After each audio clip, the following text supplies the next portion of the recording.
What's up guys, it's Paraly5er here, and in today's video we're going to be talking about Grounded 1.4 and my predictions for the update. Now I want to start by saying I have absolutely no inside knowledge here at all.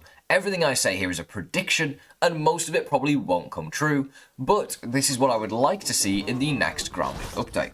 I also had this entire video planned out, and then they released the teaser for the update, so I had to rewrite this entire script. Now, let's begin with the facts. The first fact we know is that the developers are really struggling with a lack of game memory. This essentially means that there is so much stuff in the yard now that the game can barely handle it, in particular on the older consoles, which is where a lot of the people are starting to see many more crashes than normal. So the first change in the new update, as always, will be, I assume, to prioritize game stability and fix the crashes for these people. Now this also makes expanding the game difficult, as you don't want to cause even more issues for the people who are already having a ton. In regards to solutions to this, they have a couple of choices. The first is to stop updating the game on last-gen consoles and leave it behind, which would give them much more freedom moving forward. I mean, the Series S and X have been out for over 3 years now, and most of the games and companies have either stopped supporting games on the old Xbox or are making much worse versions of the game for those platforms. This, however, is very unlikely, as they want all the updates to be alongside each other and the game to be fully cross-platform, so this isn't going to happen. They're going to keep updating the game on every platform. The alternative solution is to find a way to travel somewhere else and give the ability to de-render the whole backyard, saving a bunch of memory. They could also go around the backyard and delete a bunch of stuff which is under the map that they don't need because they're not using it. There's a bunch of stuff under the map which has just been there forever that's never getting used, so they can just go around and delete it if they need to, which would save them a bunch of memory as well. Clean up your map, devs. This would be really cool if we could teleport to a new area. However, after seeing the teaser released, I think it's unlikely that this is what's going to happen, as the teaser doesn't seem to show any sort of new areas. It seems to be teasing at other sorts of things being added to the game.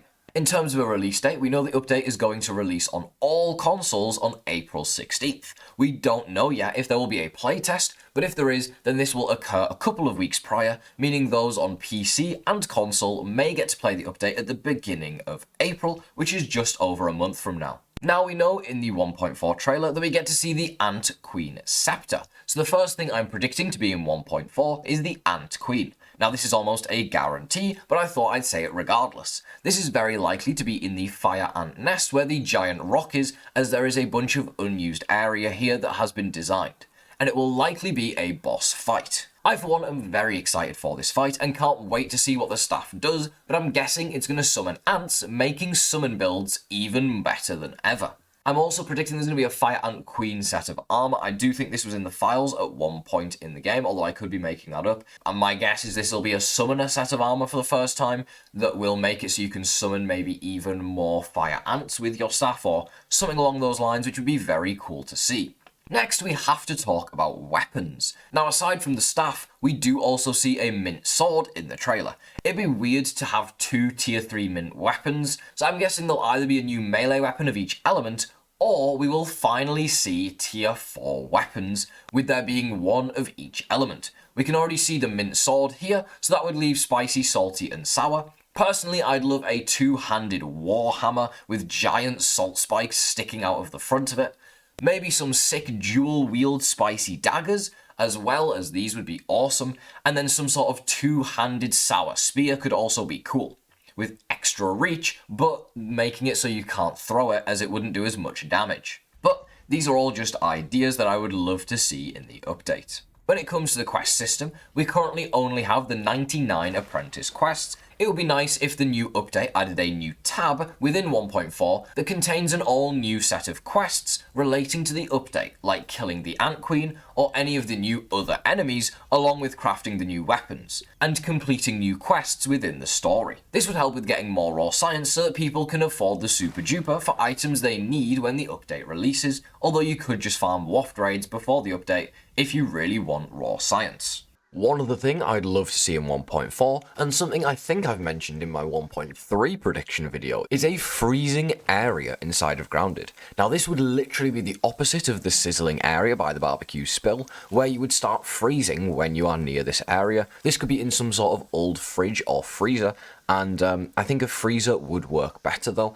And essentially the way this would work is you go inside and you start to freeze while you're in there, and there would be resources in here like ice, for example, that you could break, and when you collect the ice it has a timer similar to ant eggs. So this would mean as the timer is going up, the ice is melting, and if the ice melts you can no longer use it for crafting, but if you get it back to a crafting table in time, you can then use it to craft new items. I think this would be a pretty cool idea. Obviously you would need a new set of armor in order to prevent the freezing, as well as torches would prevent freezing, and spicy shards as well, just like how the mint shards prevent freezing in the game.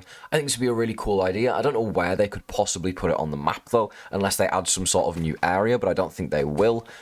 It could be behind the door if we were somehow going deep underground, because obviously the deeper underground you go, the colder it's going to get, so that would kind of make sense as well, I guess. So we'll have to wait and see, but I would love to see some sort of freezing area inside of the game. Then, finally, I want to talk about the story side of the update. Now, when they released the blog post about the update, they included a poster, as you can see. This is a reference to, of course, the Goonies movie, which is an amazing movie if you haven't seen it.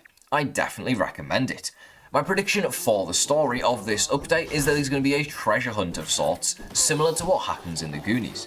I think opening the secret door is going to take us on a quest to find the 5th teen, something which has been teased in the kids' case since the initial release of Grounded, and in the poster we can see a skull with a wizard hat on, which could relate to the 5th and final teen, which has never been discovered. I think we're going to go on an epic treasure hunt, conquering puzzles and mazes and all sorts of different cool stuff, and eventually get to the end and discover the final teen in the backyard. This could potentially result in a boss fight against the teen if the teen ends up being evil, or it could be a boss fight against some sort of enemy that has captured the teen and stored them in some sort of lair, and we have to free them from their prison, which could potentially unlock a brand new playable character, which would be really cool if you beat the game, and then you unlock a new playable character, which you can then use the next time you play the game. This would be amazing for people who like that kind of stuff. I know I would love that, and a new character would be awesome. This could also potentially give us an alternate ending to the game when we hit the final button. Maybe you have to play as the new character once you've rescued him. Maybe once you rescue the character, you unlock him as a playable character, and then you can make a new world and play as that character and beat the entire game again. And when you beat the game, you get some sort of alternative cutscene at the end that's going to show some sort of different ending. I don't know, maybe the kid that you find is some sort of super secret evil genius. And when you go big again, he's like big brain and solves Wendell Tully's reasoning and makes him a normal guy again. We don't have a clue. Maybe it's going to be one of Wendell's children. That would also be pretty cool. Probably not likely, but you never know. We'll have to wait and see. I hope there will also be some new bugs or creatures that we can make armor from. I don't know what it could be, like a millipede, a centipede, a cockroach, just anything. I'll take anything, honestly. Grasshoppers.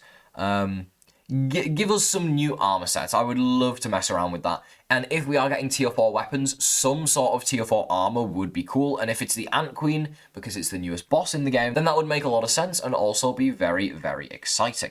This update really does have endless possibilities, especially with it being in development for so long and being on every single platform. So I can't wait to see what we get. These are just a few of my ideas, and I'd love to hear your ideas in the comments below. If you've enjoyed this video, don't forget to leave a like on it, and I will see you in the next Grounded video. Have a great rest of your day.